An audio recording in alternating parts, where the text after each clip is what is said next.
Hey everybody, welcome into Rock Painting 101. Today's tutorial is a replay of a live I did over on Facebook.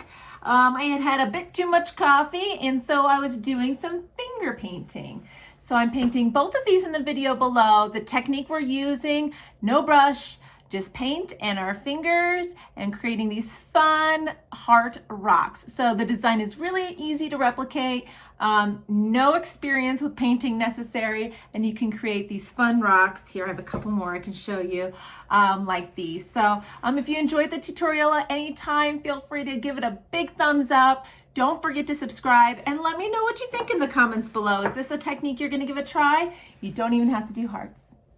As my title says, I had like excessive amounts of coffee this morning and I wanted to do a live tutorial today. I'm trying to at least get on once a week for a live tutorial, but my hands are seriously like shaky. Not that bad, I'm exaggerating, but doing really fine lines right now, I'm not gonna be able to do. So if you can see back here, I've got this really fun technique we're going to do today. And believe it or not, we are finger painting. So you can kind of do it two different ways here. And we're gonna do one of each. Now I was playing around on really flat rocks. I know not everybody has super flat rocks like this. So I'm also gonna do live. I'm gonna do them on more, this is a landscaping company rock.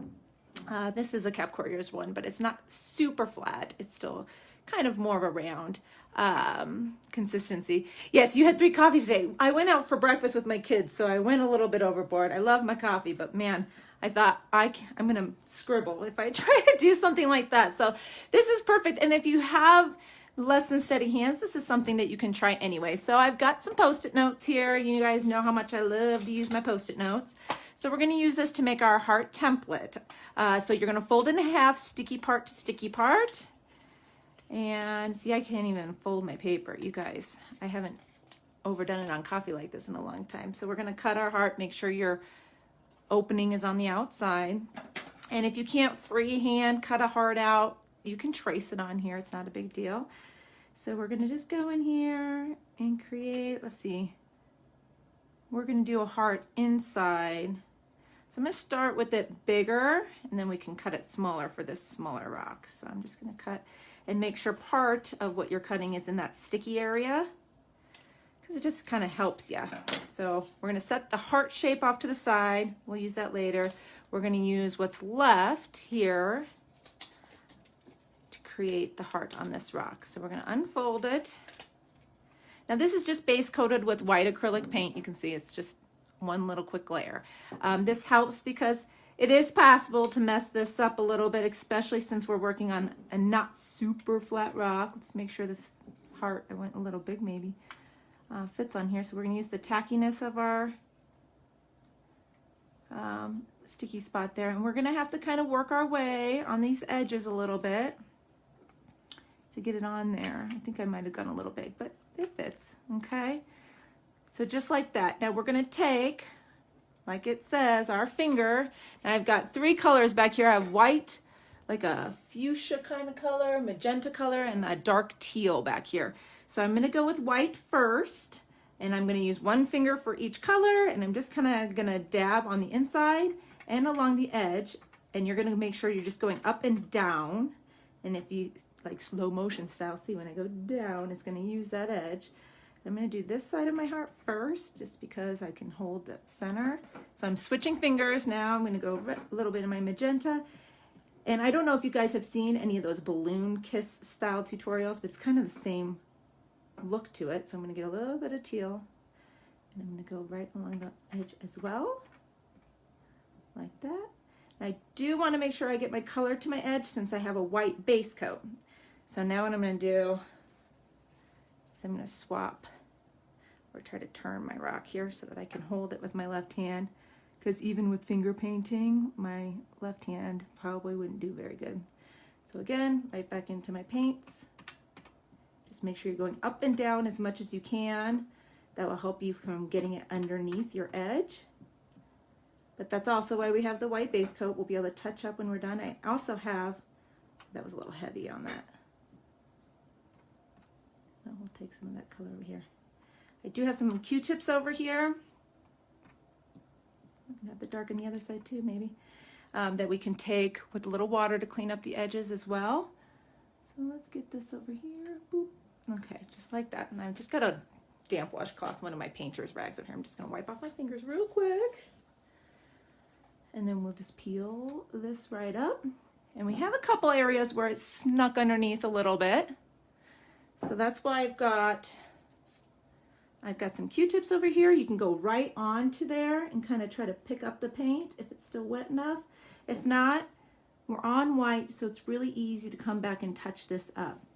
The only spot right here, I didn't get it quite dark enough. I feel like I missed my point a little bit just based on the shape of my rock. Let me see. I guess my heart didn't really have a very big point at the tip, the way I cut it out. But you can easily go back in with a brush. I've just got a square edge brush. It's kind of dried on there, and you can kind of dab on just that extra. I kind of like to have a point just like that. And I'm going to wait until this dries completely up here before I go in with my white paint to touch up anywhere where it seeped underneath, like right here, that teal. I don't want to go at that until this is completely dry, just because I don't want to pull any of that color out into that outer edge. So we'll set that one right there on the side, but that worked fine without having a super flat rock. I mean, that one's got quite the curve to it. This is one of those landscaping company rocks. So now I've got my inside of my heart here. This is way too big for this rock. So I am going to trim it way down here.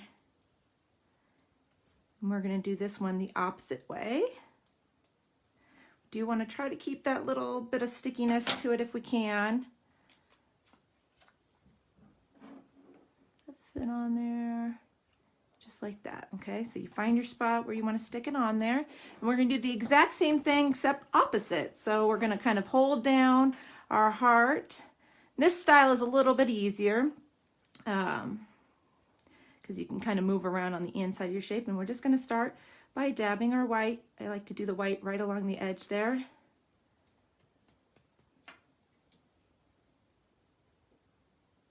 And you're going to get messy doing this. If you prefer to wear gloves, you can wear gloves when you do this as well. Not too worried about it. All right, and then into your next color. Now, if you feel like you've got too much, you can dab once in your color, dab once on the side of your palette or plate or whatever you use. I know you guys are familiar. I like to use my grandma's old plates. Like a little bit of her with me in my craft room. Like that. Get that tip there. Third color. We're going to get that right in there as well. Make sure you get the edge of your heart. That's the main part you want to make sure that you're getting on there. And also when you're picking your colors, like I love the way that these colors blend together. Oops, I used the wrong finger in there.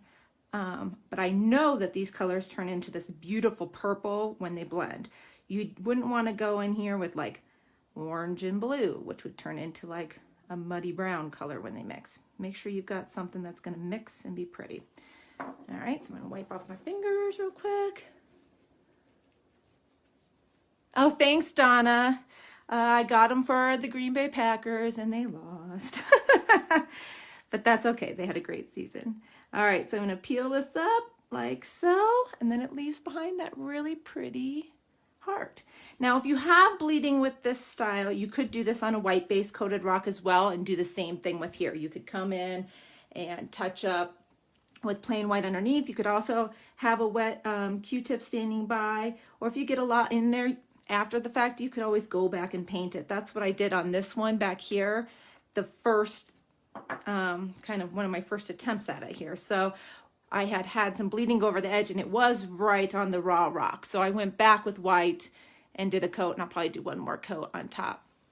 So there we go. Getting messy is part of the fun. I know I don't need stinking gloves either, but some people have like professional lives. They can't end up with paint all, you know, whatever works for you. But it's simple and it's easy and no two rocks will be alike. They're really fun to do and you can do it on, you know, 7 cups of coffee. So it's something that anybody, no matter what their skill set with rock painting is. So this is pretty dry, so just make sure you grab in an area of your white that you didn't get any color into, and you can come back in through here and kind of touch up your edge to get it nice and crisp, because that makes a big difference on the design to get that nice crisp edge. So we'll get that kind of cleaned up along any of the areas where it kind of snuck underneath. You could use stickers, like if you had some heart-shaped stickers, you could probably do this. Just be careful. If it's too sticky of an adhesive, it could peel up a base coat if you have base coat. But if you're doing like right on the raw rock, you could use a sticker for your template as well. So I know this video is pretty short and sweet for a live, but that's all there is to it. So I hope you guys give this one a try. If you do, make sure you come back and share in the comments. I think I'm going to add just a smidge of pink way in that little tip there. I feel like you can't quite see it. I'm going to use this one. It's funny because this brush actually is a little bit dried, but it gives me a nice crisp corner there. And see, but look, I'm shaking. Oh my goodness. Let's get this in there. Just to exaggerate that point, just a smidge. But see, even that, maybe I'll wait and touch this up when my hands are less caffeinated. There we go. So I hope you enjoyed the tutorial. Thanks everybody that's watching live and catching the replay. And I will come back and read through the comments if anybody had any questions or anything about this process. But I think it's pretty straightforward as far as the technique. So I hope you guys give it a try. We'll see you guys live next week, and we have stuff being released on YouTube twice a week now, and I try to come back and make sure I share it here on Facebook as well. So we have plenty of tutorials on their way. Bye-bye, everybody.